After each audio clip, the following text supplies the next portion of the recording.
Hello बच्चों, welcome to JEE पे जीत सीरीज। मैं Aakash from Learnohub, a free learning platform जहां पर आप सीख सकते हैं physics, chemistry, maths, biology absolutely for free only at learnohub.com।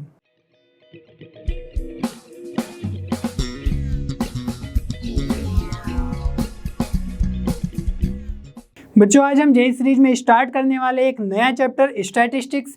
इस चैप्टर से क्वेश्चन पूछ ले जाते हैं एग्जाम में, इसीलिए ये एक बहुत ही इंपॉर्टेंट चैप्टर है, बट काफ़ी इजी चैप्टर है। तो आपको बस लास्ट तक हमारे साथ बने रहना है और जो भी इंपॉर्टेंट फॉर्मूलाज लगते हैं वो आपको नोट डाउन करते जाना है। Are you ready with your pen and paper? चलिए स्टार्ट करते हैं।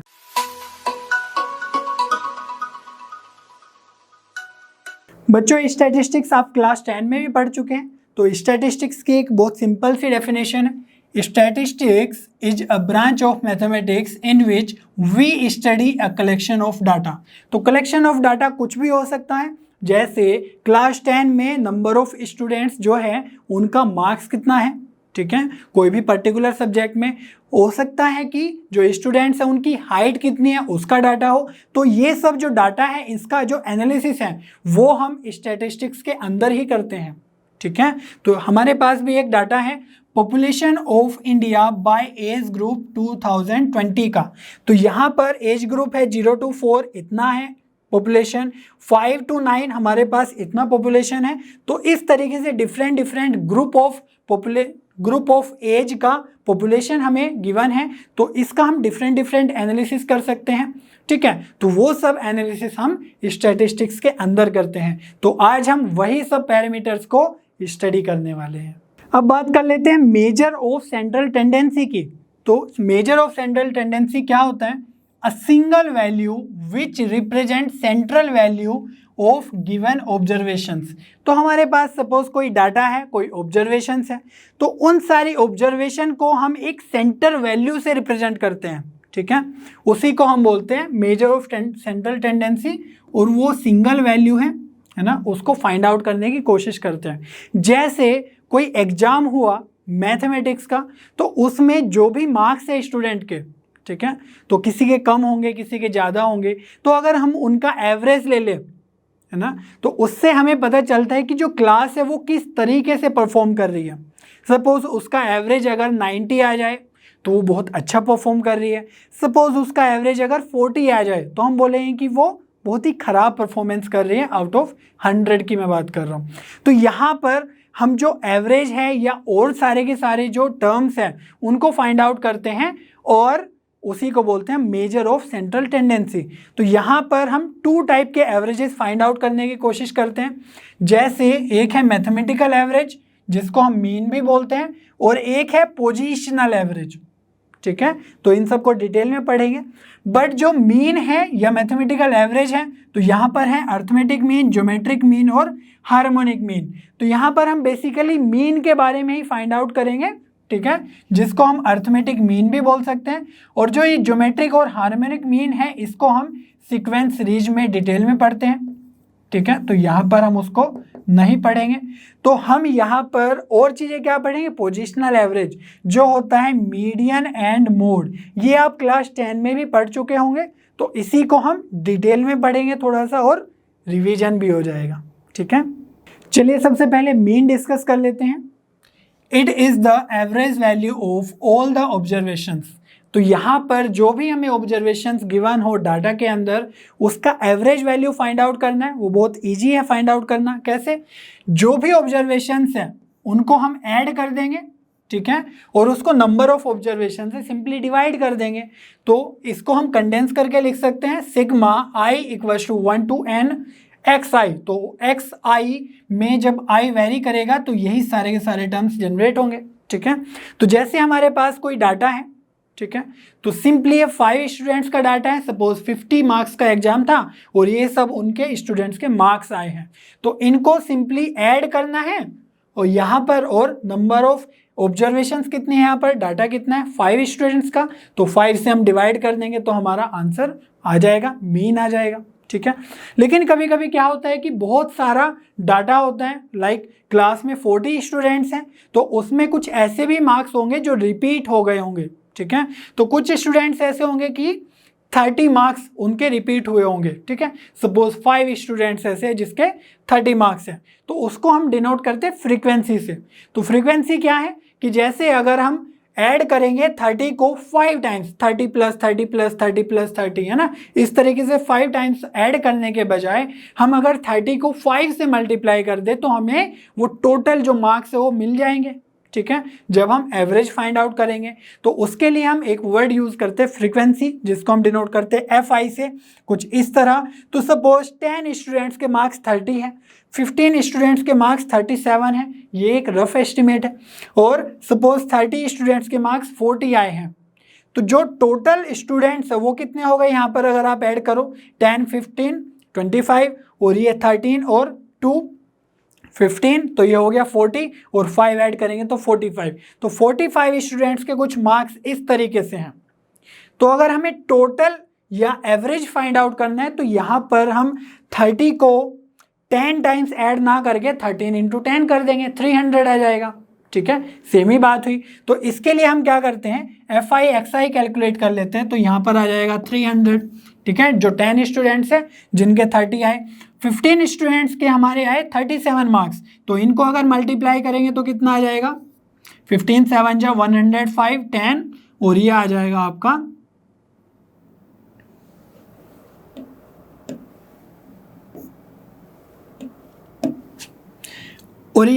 आपका 55, ठीक है। 13 4 जा 52 520 और यहाँ पर आ जाएगा 25 और 22 और ये आ जाएगा आपका 98। तो ये सब जो डाटा आया इसको अगर हम सिंपली ऐड करके डिवाइड कर दें नंबर ऑफ स्टूडेंट से, तो अभी जो नंबर ऑफ स्टूडेंट है वो किससे फाइंड आउट होंगे, FI से, क्योंकि 10 स्टूडेंट का 30 आया, 15 स्टूडेंट का 37 आया, तो ये सब नंबर ऑफ स्टूडेंट हो गए। That means number of observation हमारे FI से मिलेंगे। तो इन सभी को ऐड करने के बाद हमें जो नंबर ऑफ ऑब्जर्वेशन है वो मिल जाएगा। दैट मीन्स हम ये वाला फॉर्मूला लगा सकते हैं कि F1 X1, ठीक है, जैसे F1 है ये X1 है, तो हमें F1 X1 F2 X2 F3 X3 ये सब मिल जाएगा। Sigma I equals to N से FI XI लिख सकते हैं, ठीक है, और डिनोमिनेटर में क्या आ जाएगा, इन सब फ्रीक्वेंसी को ऐड करेंगे तो हमें नंबर ऑफ ऑब्जर्वेशन मिल जाएगा, और इसको हम कंडेंस करके लिख सकते हैं sigma I equals to 1 to N और FI, ठीक है। तो इस तरीके से हमें simply mean of observation calculate मिल जाएगा। चलिए बच्चों एक एग्जांपल सॉल्व कर लेते हैं। The mean of the data set comprising of 16 observations is 16 if one of the observation valued 16 is deleted and 3 new observations valued 3, 4 and 5 are added to the data, then the mean of the resultant data is। तो हमें एक new mean बताना है और वहाँ पर कुछ conditions given है, तो क्या है पहले उसको देख लेते हैं। तो हमें पता है कि जो मीन है वो होता है सिग्मा XI अपॉन N। तो सिग्मा XI क्या है, सभी जो ऑब्जर्वेशंस है उनका समेशन और नंबर ऑफ ऑब्जर्वेशंस है डिनोमिनेटर में। तो यहाँ पर जो मीन है वो तो गिवन है कि हमारा जो 16 ऑब्जर्वेशंस का, ठीक है, तो डिनोमिनेटर में क्या है 16 और उसका मीन कितना है 16। तो जो ऑब्जर्वेशंस है उनका समेशन है वो हम यहाँ से फाइंड आउट कर लेंगे, ठीक है। तो जितने भी हमारे पास ऑब्जर्वेशंस है 16 ऑब्जर्वेशंस है उनका सम कितना होगा, तो यहाँ से क्रॉस मल्टीप्लाई कर लेंगे तो सिग्मा XI आ जाएगा हमारे पास 16 इंटू 16 विच विल बी 256, ठीक है। तो ये हमारे पास इनिशियल कंडीशन थी, बट यहाँ पर अब कंडीशन को चेंज कर दी गई है। बोला क्या गया है, if one of the observation is deleted means 16 को हमने डिलीट कर दिया, तो कोई एक वन ऑब्जर्वेशन ऐसी होगी 16 उसको डिलीट कर दिया, दैट मीन्स जो हमारा न्यू सिग्मा XI होगा, ठीक है, तो न्यू ऑब्जर्वेशंस का जो समेशन होगा वो क्या होगा उसको हम फाइंड आउट कर लेते हैं, फिर हम न्यू मीन भी फाइंड आउट कर लेंगे, ठीक है। तो जो ओल्ड वाली ऑब्जर्वेशंस थी उनका सम था 256, तो अब इसमें से 16 को यहाँ पर डिलीट कर दिया गया, दैट मीन्स -16 कर देंगे और कुछ ऑब्जर्वेशंस हमारे डाटा में ऐड कर दी गई हैं। तो कौन कौन सी ऑब्जर्वेशंस है, 3, प्लस 4 प्लस 5, तो ये हमारी ऑब्जर्वेशंस ऐड कर दी गई है, एक को माइनस करना है ना, वो डिलीट कर दी गई है। तो यहाँ पर देखो 5 4 3, तो ये हो गया 12, माइनस 4 बन जाएगा माइनस 16 के साथ, तो ये आ जाएगा आपका 252।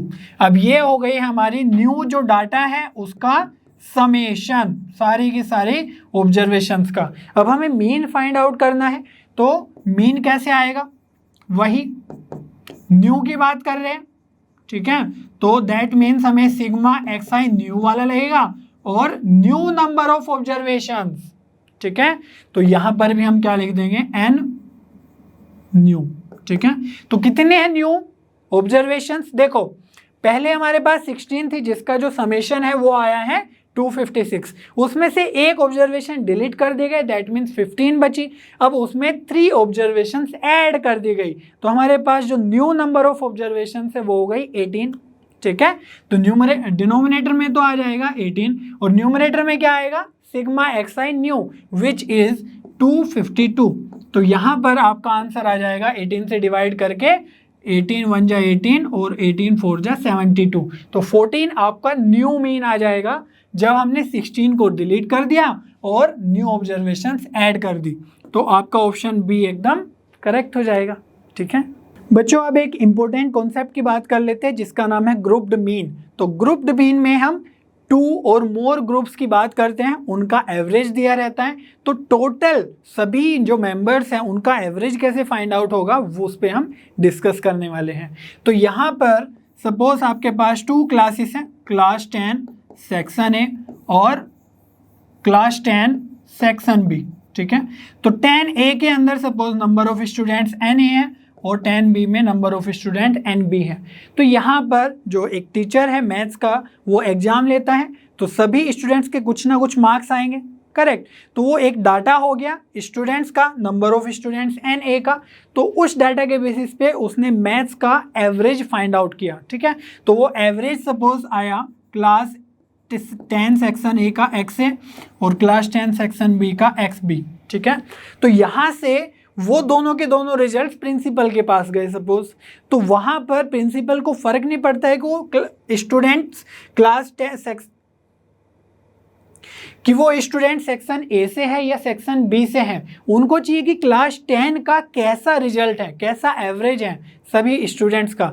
तो यहाँ पर आपको क्या करना है कि इन टोटल स्टूडेंट्स का या मेंबर्स का या डाटा का आपको मीन फाइंड आउट करना है, करेक्ट। तो यहाँ पर हम क्या करेंगे, सबसे पहले जो टोटल मार्क्स आया होगा उसको कैलकुलेट करेंगे और सेक्शन बी में भी जो टोटल मार्क्स आया होगा उसको कैलकुलेट करेंगे। तो यहाँ पर हमारे पास नंबर ऑफ स्टूडेंट्स NA हैं, तो हम कैसे लिखते हैं XA बार, दैट मीन्स ये क्या हो गया, mean equals to sigma XI of A, ठीक है। तो XI क्या है, जो इंडिविजुअल स्टूडेंट के मार्क्स होंगे ऑफ सेक्शन A उसको हमने सिग्मा के साथ लिख दिया, मीन्स उन सभी मार्क्स का समेशन अपॉन कितना होगा, number of students in A।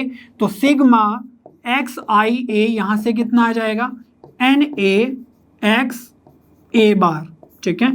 तो ये तो आ गया सेक्शन A के अंदर जो स्टूडेंट्स हैं उनके मैथ्स में जो एग्जाम हुआ था उनके मार्क्स का सम, ठीक है। अभी सेक्शन बी की बात करते हैं, तो यहाँ पर भी हम क्या लिखेंगे, XB bar equals to sigma XI of B, ठीक है, सेक्शन बी के सभी स्टूडेंट्स के मार्क्स का सम अपॉन NB, ठीक है, upon number of students in section B. तो यहाँ से भी सिग्मा XIB आपका क्या आ जाएगा, NB XB बार, ठीक है। तो ये क्या आ गया है, सभी स्टूडेंट्स के मैथ्स एग्जाम में मार्क्स का सम, ठीक है। तो यहाँ से हम डायरेक्टली क्या फाइंड आउट कर सकते हैं, हमें पता है जो ए सेक्शन के अंदर स्टूडेंट्स हैं उनके मार्क्स का सम इतना है और जो बी है उसके मार्क्स का सम इतना है। तो इन दोनों को हम ऐड कर देंगे और डिवाइड कर देंगे नंबर ऑफ ऑब्जर्वेशन से या नंबर ऑफ स्टूडेंट से, ठीक है। तो हमारे पास एक एवरेज आ जाएगा। तो एक्स बार कैसे फाइंड आउट होगा, सिग्मा XIA, तो यह आ जाएगा NA XA bar plus NB XB bar, ये किसका है, बी सेक्शन के स्टूडेंट्स का, upon NA number of student in section A और number of student in section B. तो इस तरीके से हम ग्रुप्ड मीन फाइंड आउट करते हैं। लेकिन अगर यहाँ पर नंबर ऑफ सेक्शन ज़्यादा होते हैं, ठीक है। तो उस केस में क्या करेंगे, सिंपली उसका भी आएगा। सपोज सेक्शन सी है तो वहां पर आ जाएगा सिग्मा XIC, वहां पर जो नंबर ऑफ स्टूडेंट होंगे और जो वहां पर मीन आया होगा वो भी हम मल्टीप्लाई कर देंगे। तो इसी तरीके से सपोज आपके पास 1 2 3 अप टू K हमारे पास ग्रुप्स हैं, ठीक है। तो उनका ग्रुप मीन क्या होगा, इसी तरीके से आप मल्टीप्लाई करते चले जाओ अप टू NK और XK बार। तो वहां से आपका और डिवाइड कर देंगे N1 N2 up to NK, जितने भी उसमें मेंबर्स है, स्टूडेंट्स है या ऑब्जर्वेशंस है, ठीक है। तो उससे डिवाइड करने के बाद आपके पास ग्रुप्ड मीन फाइनली आ जाएगा, ठीक है। चलिए ग्रुप्ड मीन पे एक एग्जांपल भी सॉल्व कर लेते हैं। In a class of 100 students, there are 70 boys whose average marks in a subject are 75. If the average marks of the complete class is 72, then what is the average marks of the girls? तो यहाँ पर हमारे पास एक class है जिसमें number of students कितने हैं, total 100 हैं। तो उसी में से हमें ग्रुप्स बनाने हैं, क्या कि एक बॉयज़ का ग्रुप है और एक गर्ल्स का ग्रुप है, ठीक है। क्योंकि यहाँ पर जो बॉयज़ है उसका नंबर ऑफ बॉयज़ दिया हुआ है और एवरेज भी दिया हुआ है। तो number of boys means N भी कितना है, यहाँ पर 70 बॉयज़ हैं और मीन ऑफ बॉयज़, ठीक है। तो जो 70 स्टूडेंट्स के जो मार्क्स हैं उनका एवरेज गिवन है 75। तो इसको भी हम लिख लेते हैं। तो ये एक ग्रुप हो गया हमारा, ठीक है। अब जो गर्ल्स बची, टोटल 100 स्टूडेंट है तो यहाँ पर 70 बॉयज़ है तो बाकी कितनी बची गर्ल्स, 30 बचेगी। क्लियर है इतना तो। और XG ये हमसे पूछा गया है average marks of the girls, ठीक है। तो इसको हम फाइंड आउट कर लेंगे। और एक और इन्फॉर्मेशन है कि कंप्लीट क्लास का जो एवरेज मार्क्स है वो कितना है, 72। मीन्स जो टोटल ग्रुप का एवरेज है वो हमें गिवन है कितना, 72। तो बस हम इसमें डायरेक्टली फॉर्मूला लगा देंगे, ठीक है, जो हमने अभी पढ़ा था यहाँ पर। तो यहाँ पर सिर्फ 2 ग्रुप्स है तो इस तरह का केस हो गया है, ठीक है। अगर 3 ग्रुप्स होते तो हम N3 X3 बार इस तरीके से लगा देते हैं, ठीक है। तो यहाँ पर हम क्या लिखेंगे, total X bar equals to और ये सब का मल्टीप्लिकेशन, ठीक है। तो NB XB बार प्लस NG XG बार जो हमें फाइंड आउट ही करना है अपॉन NB प्लस NG, ठीक है। और NB plus NG means total students, ठीक है, वो कितना है हमारा 100। तो X बार है हमारा 72 और इसको इधर मल्टीप्लाई करेंगे 100, ठीक है। तो यहाँ पर जो न्यूमरेटर में बचेगा उसी को लिखना है अब।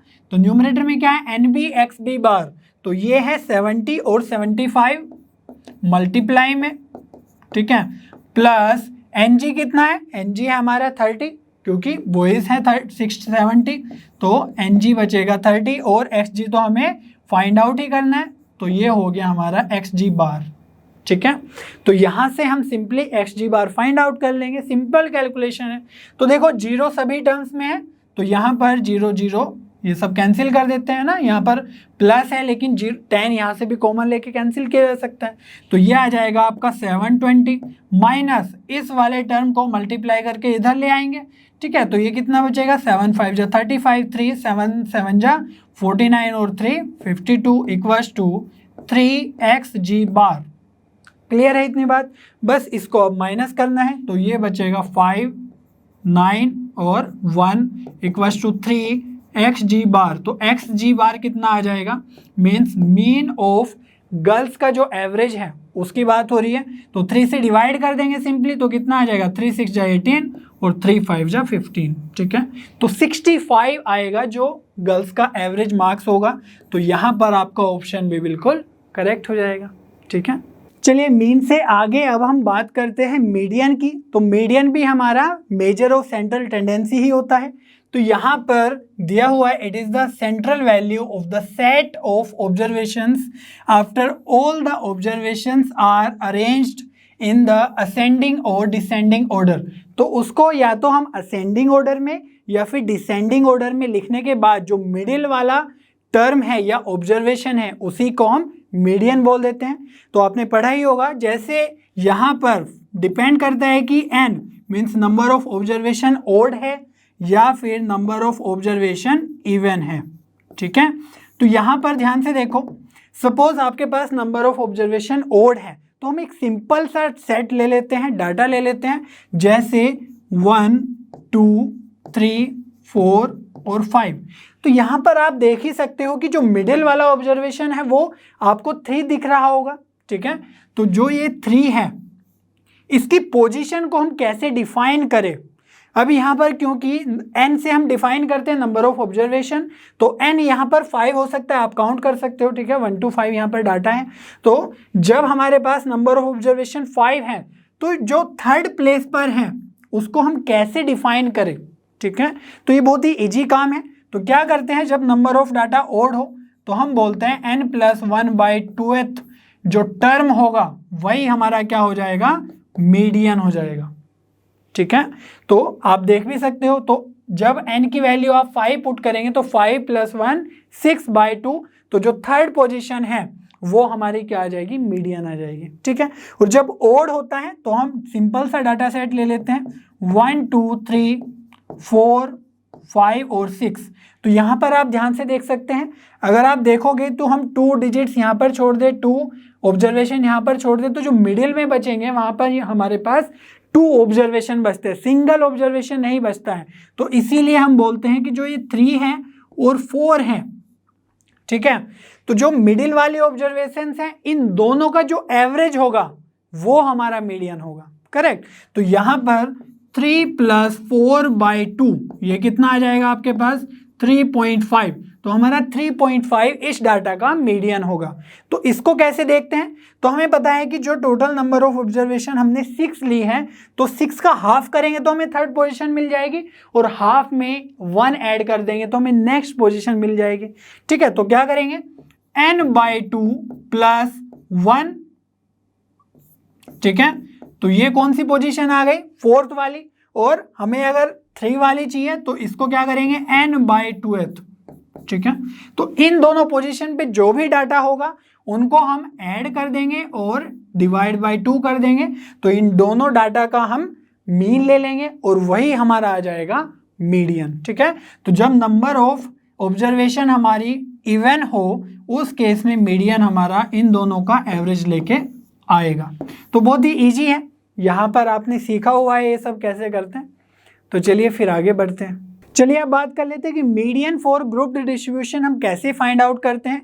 तो यहाँ पर ग्रुप्ड डिस्ट्रीब्यूशन का मतलब है कि करस्पॉन्डिंग टू क्लास इंटरवल कुछ फ्रीक्वेंसीज गिवन है अगर, ठीक है। तो यहाँ पर जो मीडियन का फॉर्मूला है आपने क्लास 10 में जरूर देखा होगा। तो ये होता है L + n/2 - C/F × H। तो यहाँ पर नोटेशंस का मीनिंग भी गिवन है। तो L क्या है, lower limit of the median class, F है frequency of the median class, N है sum of all the frequencies, means जितने भी हमारे नंबर ऑफ ऑब्जर्वेशंस है उसको हम कैपिटल N से डिनोट कर रहे हैं, और N है width of the median class, C है cumulative frequency of the class preceding to the median class, ठीक है। और ये एक बहुत इंपॉर्टेंट पॉइंट है कि class interval corresponding to cumulative frequency just more than n/2 is median class. तो जब हम सारी की सारी फ्रीक्वेंसीज का सम कैलकुलेट करते हैं जिसको बोलते हैं हम n, तो हम n/2 कैलकुलेट करते हैं और n/2 को हम कंपेयर करते हैं कि वो किस क्लास की क्यूमुलेटिव फ्रीक्वेंसी से मैच कर रहा है, ठीक है। तो जहां पर भी cumulative frequency just more than n/2 मिल जाए तो उसी के करस्पॉन्डिंग जो क्लास इंटरवल होगा उसको बोलेंगे हम मीडियन क्लास। तो इन सभी चीज़ों को हम एक एग्जाम्पल के थ्रू समझने की कोशिश करेंगे और ये फॉर्मूला डायरेक्टली अप्लाई करेंगे, ठीक है। चलिए नेक्स्ट एग्जाम्पल सॉल्व कर लेते हैं। If the sum of all frequency is 584 and median is 45 then alpha minus beta is equal to, और यहाँ पर मोड भी लगा हुआ है, ठीक है। तो यहाँ से हम पॉजिटिव वैल्यू ही देंगे। तो यहाँ पर अल्फा और बीटा फ्रीक्वेंसी के अंदर गिवन है, तो हमें सारा का सारा ये डाटा यूज करके अल्फा माइनस बीटा कैलकुलेट करना है, ठीक है। तो जो सबसे पहले इंफॉर्मेशन है सम ऑफ ऑल फ्रीक्वेंसी, तो हमने अभी देखा कि सम ऑफ ऑल फ्रीक्वेंसी को हम कैपिटल N से डिनोट करते हैं, ठीक है। तो यहाँ पर भी कर लेते हैं, जो कैपिटल N होगा वो हो जाएगा 584। क्लियर है इतनी बात। अब हम सेकेंड इंफॉर्मेशन देखते हैं कि हमें मीडियन गिवन है 45, ठीक है। तो जब भी हमें डायरेक्टली मीडियन गिवन है तो हम क्या करते हैं कि जो क्लास इंटरवल है ये फाइंड आउट करते हैं कि जो हमारा मीडियन है वो किस क्लास इंटरवल में लाई कर रहा है, ठीक है। तो देखो यहाँ पर 40 से 50 के बीच में 45 लाई करेगा। दैट मीन्स जो ये 40 to 50 है ये हमारा हो गया है मीडियन क्लास, ठीक है। तो सिंपली हम मीडियन क्लास हमें फाइंड आउट हो गया है, पता चल गया है, तो इसके करस्पॉन्डिंग हम फॉर्मूला यूज कर लेंगे, ठीक है। तो अब हम करते हैं कि क्यूमुलेटिव फ्रीक्वेंसी फाइंड आउट कर लेते हैं, क्योंकि यहाँ पर हमें सी की जरूरत पड़ेगी, कैपिटल सी, और ये क्या है, cumulative frequency of the class preceding to the median class. तो यहाँ पर इस मीडियन क्लास से जो पहले वाली क्लास में क्यूमुलेटिव फ्रीक्वेंसी आएगी वही हम कैपिटल सी से डिनोट करते हैं, ठीक है। तो चलिए, क्यूमुलेटिव फ्रीक्वेंसी बहुत इजी है कैलकुलेट करना। जो भी फ्रीक्वेंसी है तो फर्स्ट वाले रो में तो हमारा अल्फा ही आ जाएगा डायरेक्ट, ठीक है। तो जो सेकंड इंटरवल है उसके लिए हम क्या करेंगे, यहाँ पर है फ्रीक्वेंसी 110, ठीक है। तो क्यूमुलेटिव का मतलब है कि अल्फा प्लस 110, तो दोनों को ऐड कर देंगे। तो 100 अल्फा प्लस 110 का मीनिंग हुआ कि हम अप टू 30 क्लास तक, है ना, कितना हमारा फ्रीक्वेंसी है, ठीक है, नंबर ऑफ ऑब्जर्वेशन कितना है। तो 30 to 40 के लिए हम 54 भी इसमें ऐड कर देंगे। तो अल्फा प्लस 110 प्लस 54, तो ये आ जाएगा आपका अल्फा प्लस 164, ठीक है। 30 भी ऐड कर देंगे तो अल्फा प्लस 194, ठीक है। और लास्ट में क्या है, बीटा है, तो इसको हम लिख देंगे अल्फा प्लस बीटा प्लस 194। तो ये क्या हुआ, हमारा नंबर ऑफ ऑब्जर्वेशन आया है, ठीक है। क्योंकि एक तरीके से हमने सारी ऑब्जर्वेशंस को ऐड भी तो कर लिया है, क्योंकि हम हर एक ऑब्जर्वेशन को हर एक बार में ऐड करते जा रहे थे। तो इसीलिए हम बोल सकते हैं कि जो अल्फा प्लस बीटा प्लस 194 है ये हमारा n के इक्वल है, sum of all the frequencies, ठीक है। तो यहां पर हम लिख लेंगे अल्फा प्लस बीटा प्लस 194। तो यहां से हम अल्फा प्लस बीटा की वैल्यू फाइंड आउट कर सकते हैं बहुत ही इजीली। तो कितना आएगा, 1 अल्फा प्लस बीटा, तो यहां पर 194 इधर ले जाओ और माइनस कर दो, ठीक है। तो ये आ जाएगा 584 माइनस 194। तो alpha plus beta equals to 4 में 4 गया 0, 8 में से 9 तो जाएगा नहीं, तो 18 माइनस 9 कर लेंगे, ये बचेगा 9, और यहाँ पर आ जाएगा 4 माइनस 1 3। तो अल्फा प्लस बीटा आपका आ जाएगा 390, ठीक है। तो ये एक रिलेशन मिला हमें अल्फा और बीटा के बीच में। तो यहाँ पर अब हमें डायरेक्टली मीडियन का भी यूज़ करना होगा, क्योंकि हमें मीडियन गिवन है। तो डायरेक्टली फॉर्मूला लिख लेते हैं सबसे पहले। तो मीडियन इक्वल्स टू होता है लोअर लिमिट, ठीक है, ऑफ द मीडियन क्लास, और n/2 minus capital C/f into h, ठीक है। तो यहाँ पर जो मीडियन है वो तो क्लियरली गिवन है 45 है। Lower limit of the median class ये क्या होगा, 40, और जो ये 50 है ये है higher limit of the median class, ठीक है। तो यहाँ पर हमें 40 लिखना है क्योंकि लोअर लिमिट से डील करना है। तो यहाँ पर आ जाएगा न्यूमरेटर में n/2, तो n हमें पता है 584 है, तो n/2 यहीं पर फाइंड आउट कर लेते हैं, 2 से डिवाइड करना है सिंपल, तो ये आ जाएगा 292। तो ये आ जाएगा आपका 292 माइनस कैपिटल C। तो कैपिटल C मैंने बताया cumulative frequency of the class preceding to the median class. तो जो मीडियन क्लास है उससे पहले वाले क्लास के करस्पॉन्डिंग जो क्यूमुलेटिव फ्रीक्वेंसी है उसको हमें यहाँ पर लिखना है। तो ये आ जाएगा आपका अल्फा प्लस 164, बाहर माइनस है तो मैं डायरेक्टली अल्फा माइनस 164 लिख देता हूँ, कोई प्रॉब्लम नहीं होनी चाहिए। तो ये लिखा है n/2 माइनस C, ठीक है। और f क्या है, small f, frequency of the median class. तो यहाँ पर मीडियन क्लास की जो फ्रीक्वेंसी है उसको हम स्मॉल f से रिप्रेजेंट कर रहे हैं। तो ये आ जाएगा आपका 30 इंटू h है हमारा height of the median class या width of the median class, ठीक है। तो 40 और 50 का डिफरेंस है, तो वो कैसे फाइंड आउट करते हैं, 50 माइनस 40 कर देंगे सिंपल, ठीक है। तो हमें विड्थ पता चल जाएगी। तो 50 माइनस 40 हो जाएगा हमारा 10, तो 10 से हम 30 को डिवाइड कर सकते हैं, तो 3 टाइम्स जाएगा, ठीक है। तो यहाँ पर 40 इधर ले जाके माइनस होगा, तो ये बच जाएगा 45 माइनस 40, तो ये बचेगा 5 इक्वल्स टू 292 माइनस 164, ठीक है। तो ये कितना बचेगा न्यूमरेटर में, डिनोमिनेटर में तो 3 बचेगा, कोई डाउट नहीं है।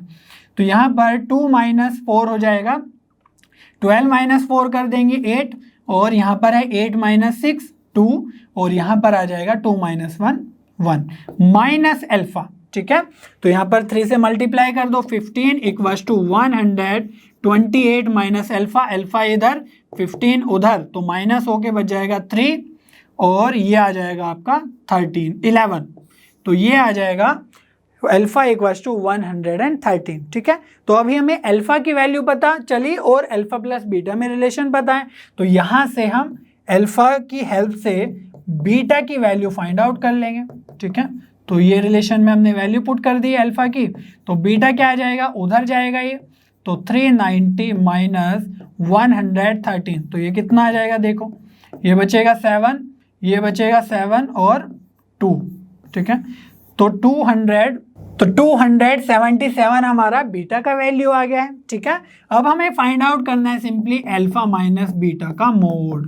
तो अल्फा भी पता है, बीटा भी पता है, इजीली फाइंड आउट कर सकते हैं। तो अल्फा की वैल्यू है हमारे पास 113 माइनस बीटा की है 277, तो यहाँ पर हम इजीली माइनस कर सकते हैं। ठीक है, तो बड़ी डिजिट ये है, तो ये आ जाएगा माइनस मोड के साथ 7 - 3 4, 7 - 1 6, और 2 - 1 1, तो मोड है तो हमें एक पॉजिटिव नंबर ही देना होगा। तो अल्फा माइनस बीटा आ गया आपका 164, तो यहाँ पर हम फिलअप कर देंगे। तो इस तरीके से बहुत ही इजी है ये फॉर्मूला यूज़ करना, बस ये पता होना चाहिए कि कौन सा सिंबल किस चीज़ को डिनोट कर रहा है। ठीक है, उसके बाद आप किसी भी टेबल में जो भी आपको डाटा गिवन है उसमें इस फॉर्मूला को यूज़ करके बहुत इजीली आप मीडियन कैलकुलेट कर सकते हैं। ठीक है, हमने मीन और मीडियन अच्छे से पढ़ लिया है, अब बात आई है मोड की। तो मोड क्या होता है, बहुत ही इजी है, it is the most frequent observation in the distribution. तो सपोज हमारे पास जो क्लास में टेस्ट हुआ है उसके कुछ मार्क्स है आउट ऑफ 20, तो किसी का आया होगा 8 10 11 7 12 8 9 10 11 12 8 एंड 9। तो यहाँ पर ये सब कुछ डाटा है, सपोज आउट ऑफ 20 ये कुछ मार्क्स आए स्टूडेंट्स के। ठीक है, तो इस डाटा के अंदर कौन सा डाटा सबसे ज़्यादा फ्रीक्वेंट है, कौन सा डाटा सबसे ज़्यादा बार रिपीट हुआ है, ठीक है, तो वही हमारा हो जाएगा मोड। ठीक है, तो यहाँ से अगर आप देखो तो 8 तो हमारा 1 2 3 टाइम्स हुआ है। ठीक है, तो इसको हम ऐसे भी रिप्रेजेंट कर सकते हैं कि जो 8 है वो 3 टाइम्स रिपीट हुआ है। ठीक है, और जो 10 है 10 हमारा 2 टाइम्स आया है। ठीक है, तो इस तरीके से, और जो 11 है वो भी हमारा 2 टाइम्स आया है। ठीक है, तो ये एक ऐसे ही रफ डाटा है, और 7 हमारा 1 टाइम आया है, 12 भी हमारा 2 टाइम्स आया है। ठीक है, तो 7 1 12 हमारा 2 टाइम्स। और कौन कौन सा डाटा है, 8 हमने कवर कर लिया और 9 बचा है। ठीक है, तो जो 9 है 9 भी हमारा 2 टाइम्स है। ठीक है, तो इस तरीके से हम इस डाटा को रिप्रेजेंट कर सकते हैं बहुत ही इजीली फ्रीक्वेंसी टेबल में। तो ये हो गया फ्रीक्वेंसी, ये हो गया हमारा डाटा। तो अब किसकी फ्रीक्वेंसी सबसे ज़्यादा है, तो हम इजीली देख सकते हैं कि जो 8 है उसकी फ्रीक्वेंसी सबसे ज़्यादा है, तो मोड यहाँ पर इजीली क्या हो जाएगा 8। बस इतना ही है, इसमें और ज़्यादा कुछ करने की ज़रूरत नहीं है। ठीक है, मीन मोड मीडियन तीनों ही सेंट्रल टेंडेंसी को मेजर करते हैं किसी भी डाटा की। तो यहाँ पर हम तीनों के बीच में एक इंपेरिकल रिलेशन सीखते हैं जो बहुत ही इंपॉर्टेंट है, इस पे क्वेश्चंस पूछ लिया जाता है कभी कभी। तो यहाँ पर mean minus mode equals to 3 times of mean minus median.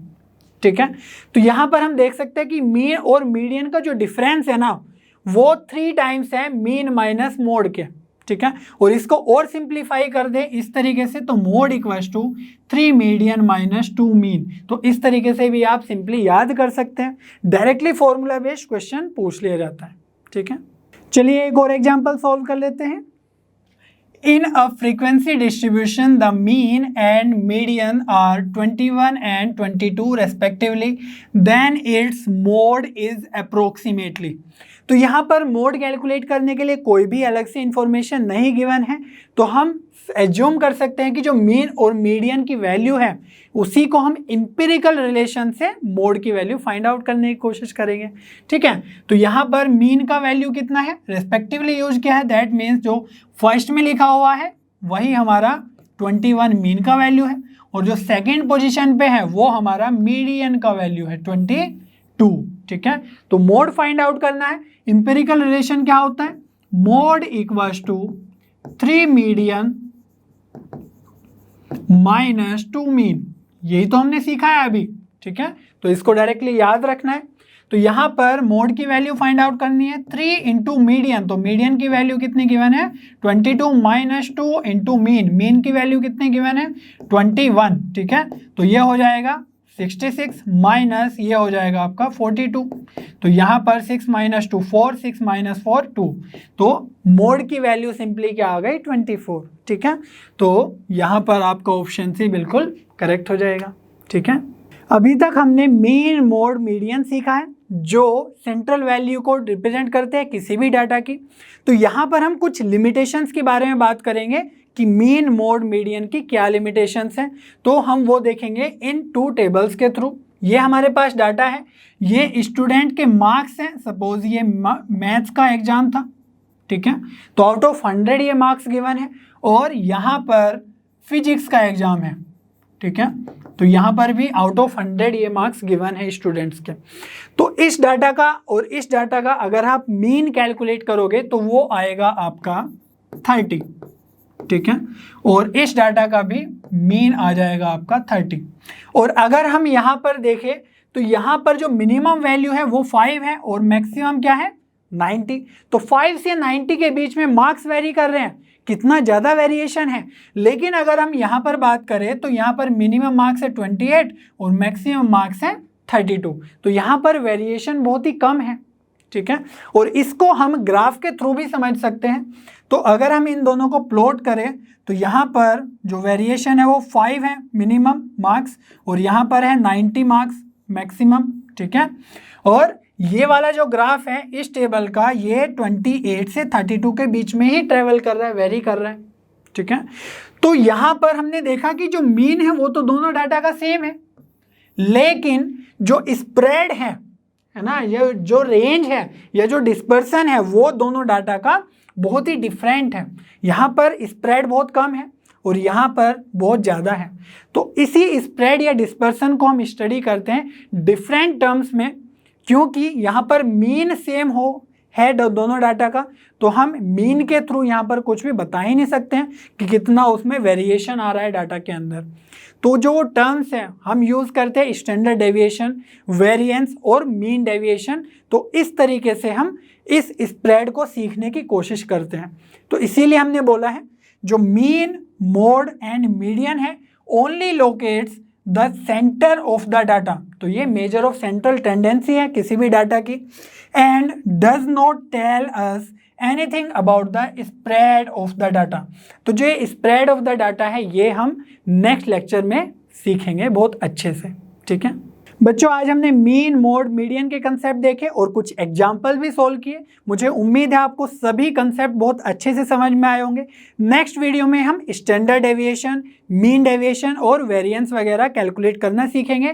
तब तक लर्न नाउ पे बने रहिए, क्योंकि लर्न नाउ पे सभी कंटेंट फ्री है पर बेस्ट है।